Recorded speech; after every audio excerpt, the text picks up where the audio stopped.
구글 알림이 기능을 이용해서 이 뉴스들을 수집하는 크롤링 기능을 같이 해보시겠습니다. 데이터 스토리 답이 보통 뉴스는 이렇게 뉴스 사이트에서 뉴스 사이트가 임의로 설정한 헤드라인들을 주로 보게 되는데요. 필요에 따라서 기업도 마찬가지고 어떤 특정 키워드에 대한 뉴스를 수집해야 될 필요가 있을 때가 있습니다. 그럴 때 뉴스뿐만이 아니고 블로그 글이라든지 이런 것까지 같이 수집을 해주는 구글 알림이라는 좋은 기능이 있습니다. 네, 이번에도 마찬가지로 아래 적어드린 블로그에 접속을 하시면 결과 파일을 다운로드 하실 수 있고요. 위키독스에도 올라가 있습니다. 여기 아까 롯데시네마 우리가 전에 했던 거 그거 이후에 구글 알림에 대한 내용이 들어있습니다. 그래서 이 내용도 참고하시면 좋겠습니다. 그럼 한번 구글 알림이를 어떻게 이용하는지 같이 한번 해보시겠습니다. 구글 알림에 들어가면 키워드를 넣게 되어 있습니다. 여기 우리 예제에서는 삼성전자하고 LG전자 두 개를 할 거예요. 그래서 삼성전자하고 옵션을 일단은 표시를 하시면 좋겠습니다. 보시면 수신 빈도는 이제 수시로로 바꿔주시고 출처는 뉴스, 블로그, 웹, 금융, 비디오, 도서, 토론 이렇게 있는데 자동으로 그냥 두도록 하겠습니다. 그 다음 언어는 한국어, 모든 지역, 그 다음 우수한 검색 결과만 하실 수도 있고 또 모든 결과로 이번에는 해보겠습니다.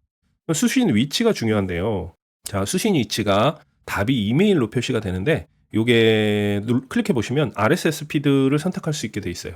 그런데 로그인을 안 하신 경우에는 이 RSS 피드가 활성화가 안 됩니다. 그래서 RSS 구글 로그인 하신 다음에 RSS 피드를 선택해 주시고요. 그래서 혹시라도 RSS 피드가 나는 안 보이네요 그러시면 로그인 하신 다음에 구글 로그인 하신 다음에 한번 다시 시도해 보시기 바랍니다.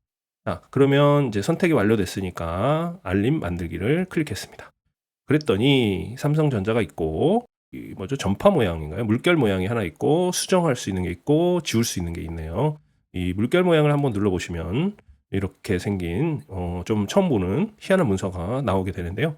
요거는 이제 XML이라고 하는 문서 형식입니다. HTML 같은 거고 문서는 원래 여기 아까 우리 선택할 때 기억하셨듯이 RSS 피드라는 방식이에요. 이건 원래는 옛날에는 그 블로그에 새로운 글들이 올라온 게 뭐가 있지 이런 것들을 빠르게 서로 전파하기 위해서 만든 방식인데 이런 알림이 형태로도 활용을 하고 있습니다. 삼성전자 알림이가 완성이 됐고요. URL 이 XML도 다시 한번 열어서 확인을 했습니다. 자, 그러면 이제 우리가 작업을 어떻게 하면 되냐면 이 URL을 크롤링 해주시면 돼요. 정확하게는 이제 XML 데이터를 파싱한다, 이렇게 스크래핑 한 다음에 파싱한다 이렇게 표현하시는데요. 우리가 볼 땐 크롤링과 같아 보이는 거죠. 네, 한번 작업을 해보겠습니다. 자, 이 URL 만드신 삼성전자의 새로운 뉴스 URL을 데이터에 가서 데이터 가져오기, 기타 원본, 웹입니다. 이것도 웹에서 가져오는 거기 때문에 웹을 선택하시고 URL을 붙여넣기 해주십니다. 구글 얼럿 피드에 이렇게 번호가 생성이 됐죠. 확인을 누르시고 또 연결한다고 해주시면 됩니다. 시간이 좀 지나면 이렇게 데이터가 보여지는데 테이블 형태는 아니죠. 그런데 일단은 데이터 변환을 눌러서 한번 접근을 해보겠습니다. 이렇게 테이블 형태로 바로 보여지는 경우도 있지만 한 번, 두 번 작업을 해야 되는 경우도 있습니다. 보니까 다른 데는 링크가 안 걸려 있는데 여기 링크 부분하고 엔트리 부분이 링크가 걸려 있네요. 그래서 링크를 누르시면 안 되고 여기 이 공란 부분을 눌러보면 이렇게 데이터가 안에 있는 데이터가 표시가 되는데 테이블이 맞는 것 같죠. 그래서 테이블을 누르고 들어갔습니다. 그 다음 이제 타이틀은 또 안에 숨겨져 있네요. 이렇게 보면 파운드리 변곡점 링크도 이렇게 안에 들어가 있습니다. 그런 게 또 있나 봤더니 컨텐트도 있고 저자도 있습니다. 이 중에 이제 타이틀부터 한번 끄집어내 보겠습니다. 이 하위에 있는 내용을 위로 끄집어 보는 거죠. 그래서 여기 더듬이 모양 클릭하시고 이 중에 이제 우리가 열 이름 접두사는 해제하고 텍스트만 사용할 겁니다. 텍스트만 확인하면 내용이 올라왔죠. 텍스트로 형식을 바꿔주시고 그 다음 링크도 같은 요령으로 하겠습니다. 확인하고 이것도 텍스트 마지막으로 컨텐트도 열 이름 접두사 해제하시고 어트리뷰트 해제하고 확인 누르고 또 텍스트로 해주셨습니다. 잘 해주셨습니다. 그러면 우리가 사용할 거는 뭐겠어요? 여기 뉴스 제목, 그 다음에 링크, 그 다음에 또 뭘 사용할 거냐면 퍼블리시드를 사용을 해볼게요. 날짜가 두 개가 있죠. 최신 수정된 날짜와 최초 출간된 날짜로 해봤고요. 필요에 따라서는 뭐 두 개 다 사용하시거나 업데이티드를 사용하시면 되겠습니다. 그다음 본문 내용 이렇게 수집을 했습니다. 그다음은 이제 오른쪽 마우스를 누르고 다른 열 제거. 다른 열은 지워버릴 거야. 그랬더니 4개의 열만 남았습니다. 제목 열 머리글 부분 더블 클릭해서 제목이라고 바꿔주고 여기는 URL 그다음에 여기는 날짜 그다음 요약문이죠.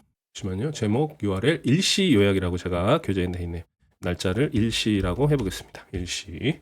자, 이번에는 이제 여기 내용을 보시다 보면 어떤 게 있냐면 중괄호 B 뭐 그다음에 %샵 39 뭐 이런 내용들이 있습니다. %QUOT 요게 뭐냐면 이제 HTML에서 그 사용하는 태그들인데요. 이런 게 이제 본문에 이렇게 남아 있어서 그래요. 남아 있어서 그래서 그거를 이제 정제하는 작업을 좀 해보겠습니다. 전처리하는 거죠, 일종의. 뭐를 대상으로 해야 되냐면 제목과 요약을 대상으로 2개를 해야겠죠. 2개의 열에 대해서 다 같이 처리를 해줘야 되기 때문에 2개 열을 선택했고요. 값바꾸기를 하신 다음에 B, 요건 이제 볼드라고 해서 굵게 만들어주는 건데 이제 요거는 필요가 없죠. 그래서 바꿀 항목에 아무것도 적지 않으면 요 내용을 삭제하게 되겠습니다. 확인 누르시고요. 요거에 이제 대응되는 태그가 요런 태그가 있습니다. 그래서 이것도 삭제를 해주시고요. 그 다음에는 이제 보니까 어떤 게 있냐면 %39 요것도 제거를 해주겠습니다. 요거는 뭐냐면 작은 따옴표 그래서 바꿔주기 하면 이렇게 되는 거죠. 결단의 시간 온다. 그 다음에 하나 더 해볼게요. %QUOT 그 다음에 콜론. 요거는 뭐냐면 쌍따옴표입니다. 쌍따옴표. 그래서 이것도 변경을 해줬습니다. 그 다음 또 지금 교재에 보니까 이제 %LT 이것도 해줘 보겠습니다. %LT 요거 말고도 많이 있습니다. 많이 있어요. 그래서 이걸 다 전처리를 하긴 좀 어렵고 보이는 거 위주로 해봤습니다. %GT 그다음에 중괄호 닫기 확인. 더 있을 수 있지만 이 정도까지만 해도 지금 당장 보이는 거는 없는 것 같아요. 네, 여기까지 하고 그 다음은 이제 이름을 구글 뉴스 삼성전자네요. 구글 뉴스 삼성전자 이렇게 했습니다.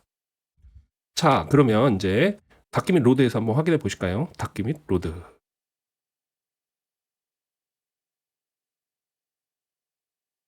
어때요, 여러분? URL도 있고 그 다음에 일자도 있고 요약 내용도 있고 요 순서들은 이제 필요에 따라서 아까 파워쿼리에서 바꿔주시면 되겠죠. 이렇게 해서 새로운 뉴스 20개 삼성전자가 들어간 최신 뉴스죠. 최신 뉴스 20개가 실시간으로 수집이 됐습니다.